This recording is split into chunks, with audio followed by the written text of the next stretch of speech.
வணக்கம். இது கன்னியாகுமரி சட்டமன்ற தொகுதியிலிருந்து பேசுகிறோம். ஓட்டுநர்கள் அனுபவிக்கக்கூடிய துயரங்கள் குறித்து சமீபத்தில் நமக்கு ஒரு சின்ன செய்திகள் வந்திருக்குது. அதாவது லோக்கலில் டிரைவர் ஓட்டக்கூடிய இந்த டிம்போ இருக்கு இல்லையா, இந்த டிம்போவுக்கு வந்து 2 டன்னு தான் கெப்பாசிட்டி கொடுத்துருக்குறாங்க. 2 டன்னுக்கு அதிகமாக நீங்கள் கொண்டு போகும்போது அது வந்து சட்ட விதிமீறல்னு சொல்லி அபராதம் விதித்து அங்கங்கே இருக்கக்கூடிய காவல்துறை நடவடிக்கை எடுக்குது. ஆனால் இந்த 2 டன்னுங்கிறது சாதாரண குட்டி யானையிலேயே 2 டன்னு வெயிட் ஏறிடும். அப்போ அந்த 2 டன்னு டிம்போவில் வரக்கூடிய மணலாக இருந்தாலும் சரி, எதுவாக இருந்தாலும் சரி, வீடுகளில் நம்மளை போன்றவர்கள் இறக்கி வேலை பார்ப்பாங்களான்னா நடக்காது. ஏன்னா 2 டன்னுங்கிறது ஒரு டிம்போவில் கால் பகுதி இல்லைன்னா அரை பகுதிக்குள்ளதான் நிற்கும். அப்போ அரசு வகுத்திருக்கக்கூடிய சட்டப்படி 2 டன்னு மட்டும்தான் ஏற்றணும்னு சொன்னா எந்த வீட்டுக்காரங்களும் இவங்களை வந்து கொண்டு வந்து வீட்டில் இறக்குறதுக்கு அனுமதிக்க மாட்டாங்க.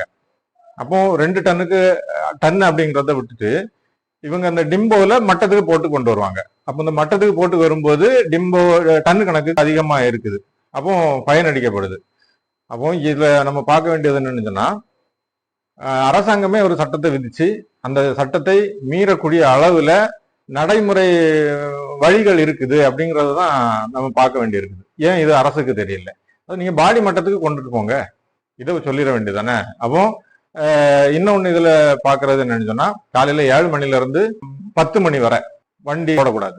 அதே மாதிரி மாலை 3 மணில இருந்து இரவு 10 மணி வரை டிம்போ லோக்கல்ல ஓட்டக்கூடிய எந்த டிரைவருமே டிம்போ ஓட்ட முடியாது. அப்போ இதுல ஒரு மனுஷனுக்கு வேலை நேரம் எவ்வளவு? 12 மணி நேரம் வேலை, சரியா? 12 மணி நேரத்துல காலையில 7 மணில இருந்து 10 மணி வரை, சாயங்காலம் 3 மணில இருந்து இரவு 10 மணி வரை வேலை செய்யக்கூடாது, நீ டிம்போ ஓட்டக்கூடாதுன்னு சொன்னா எத்தனை மணி நேரம் வேலை செய்வான்? இல்ல இந்த வேலை இது வந்து இந்த அனுமதிகள் வந்து இரவு மட்டும் வேலை செய்யறதுக்காக அனுமதி கொடுக்கப்படுதா?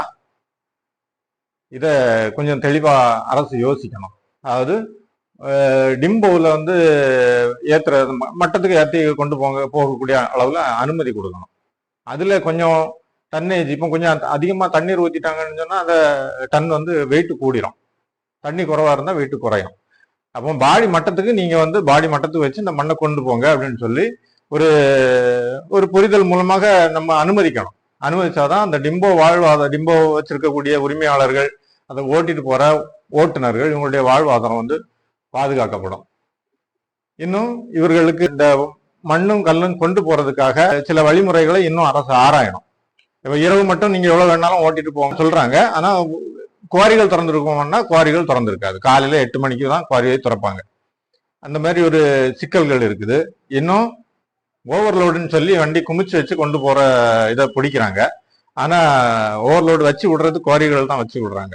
அப்படி பார்க்கும்போது அந்த குவாரிகள்லயே இவங்க ஒரு கட்டுப்பாடு வச்சு அதிகப்படியா நீங்க மண் ஏற்றக்கூடாது அப்படின்னு சொல்லி அங்க இருந்தே ஒரு விதிமுறைகளை போட்டு விட்டாங்கன்னா இந்த மாதிரி சிக்கல்கள் நடக்காது. சரி, குவாரில இருந்து வெளியே வரும்போது பாஸ் கொடுக்குறீங்க. இந்த பாஸ் வந்து என்ன இருக்கும்? அந்த பாஸ்ல இந்த பாஸ் வந்து இந்த இடத்துல இருந்து இந்த இடத்துக்கு போகும் அப்படிங்கிறது மட்டும்தான் இருக்குமா? இந்த பாஸ்ல இன்ன மாதிரியான பொருள் போகுது, அது இத்தனை டைம் வெயிட்டோடி போகுது, இந்த உயரத்துல தான் போட்டிருக்குது, அனுமதிக்கப்பட்டுள்ள அளவுல தான் போட்டிருக்கு அப்படிங்கறத ஏதாவது குறிக்குமா? இந்த பாஸ்ல ரெடி பண்ணிட்டாலே இந்த அளவுக்கு தான் மண்ணு போகுது, இந்த இடத்துல அளவுக்கு தான், இதுல வந்து விதிமீறல் எதுவும் இல்லை அப்படிங்கறத அந்த பாஸ்லயே கொண்டு வந்துட்டா எந்த பிரச்சனையுமே இல்லையே. அங்கங்க இருந்துட்டு காவலர்கள் வந்து வழிமறிச்சு எல்லாரையும் இவ்வளவு கொடுமைப்படுத்த துன்பப்படுத்த வேண்டிய வேலை இல்லை.